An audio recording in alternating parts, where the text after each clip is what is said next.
We want to continue that conversation right now, but what can actually be put into action. Meryl Afrika joins us now, president of the Canadian Association of Urban Financial Professionals. Great to have you with us, Meryl. Hi, Greg. Thanks for having me. All right. So let's take it up where Wes left us there. I mean, it's been years and years of discussions, and now things have come to a head. People are demanding action. Companies have put out the press releases. What do they actually need to do to make a difference? Yes. I think, the press releases are great. The statements are wonderful. We've even seen some of these companies write big checks to charities. But I think what's required is really for them to do an internal assessment of the current processes that are happening and trying to get a better understanding of what have they done in the past and what's not working in order for them to move forward. I think one of the challenges, as I understand it, is that some workplaces might have think they have done the work and that the work is over. And it is clear from what we're hearing, from, as we said, from tens of thousands of people, that that is just not the case. Is it a case of having to change the mindset as well, saying, listen, you may have made some steps, but there's a long way to go?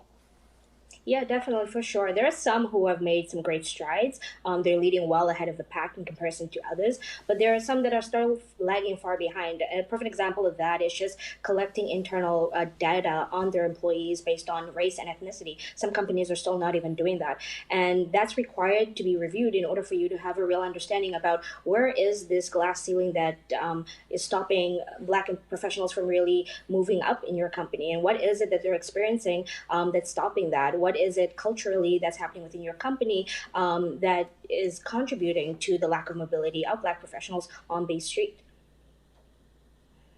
What kind of, mental health tolls does it take on a personal level for a person of color, for a Black person in a workplace to feel the systemic discrimination that perhaps the company isn't recognizing and having to work in that environment? I mean, wear that every day and then have to take it home with them at night. It must be a strain.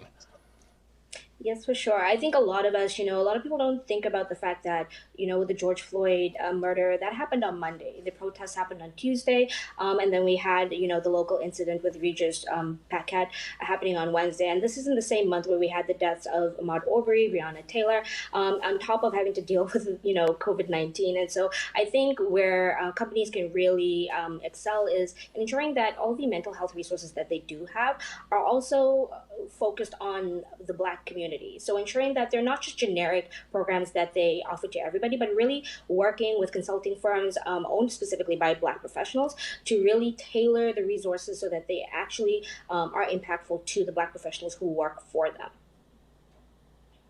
When we think about workplaces and we think of sometimes unconscious bias that people perhaps don't even realize, and they're making certain decisions based on their life experience and they don't even know that they're excluding people. This seems like a tough one. What concrete things can we do there to make sure that isn't creeping into a hiring process, to a promoting process? For sure. I think transparency in the hiring and the promoting process is required. If you think about anybody who's going to become the next SVP, EVP, or even CEO, there is a grooming process that happens, right? And so racialized folks, especially Black folks, are not really privy to what that process looks like. There also needs to be a review of how the diversity and inclusion teams are really working with your Black employee resource groups to ensure that there is good engagement with employees, that there is workforce mobility, that they're out there really looking for the Black leaders in terms of recruitment so that we can move them up in the ranks. This is when I think about the interplay between government and society and corporations. What's the mix here? I mean, obviously everyone needs to work together, but I think of the levers politicians can have. It's the law, and is there enough there? Are there enough protections in labor law and in general law to make sure we make advances on this front, or is it now really shifted to the corporation? I think, government, they try to put policies in place, but at the end of the day, it's up to the corporations to enact those policies, right? And I think we saw that when gender equality was the hot topic at the time, we saw a lot of CEOs and leaders mobilize and create groups like the 30% Club, where they made a commitment to ensure that they had women on boards by 2022. I think we need the same mobilization to happen for Black and other racialized groups, and for them to make public statements on how they're going to now hold themselves accountable and make those public statements to the employees, because we now have a generation of people who, to Wes's point in his interview, they're willing to risk their lives to go out and protest against these injustices. So you're not dealing with a group of employees anymore who's going to be okay with the status quo. We are looking at you as our employer. We're looking at you as our service provider. And we are making conscious decisions on where and how we move our money in this economy.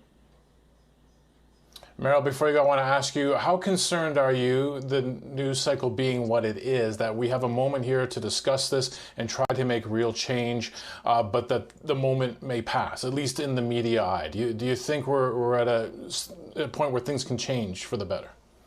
Yes, I think, this is, like I said, Black people are really going to be keeping an eye. We've seen all these CEOs come out and make these bold statements, and we're going to remember 3 months, 6 months from now that you made this bold statement and really hold you accountable to that. And so I think what really needs to happen is for them to do the things that are not glamorous, right? And so, again, this goes back to making a financial commitment to the Black ERGs that are within their corporations, really holding the diversity and inclusion teams accountable, ensuring Black people are in these diversity and inclusion teams, as well as at the executive level at those D&I councils, and really just doing the things that they're not going to give you headlines. They're not going to be the ones that give you a photo op, but these are the things that are required in order for there to be real systemic change. Meryl, thanks so much for taking the time to speak with us today. Thank you. Meryl Afrika is the president of the Canadian Association of Urban Financial Professionals.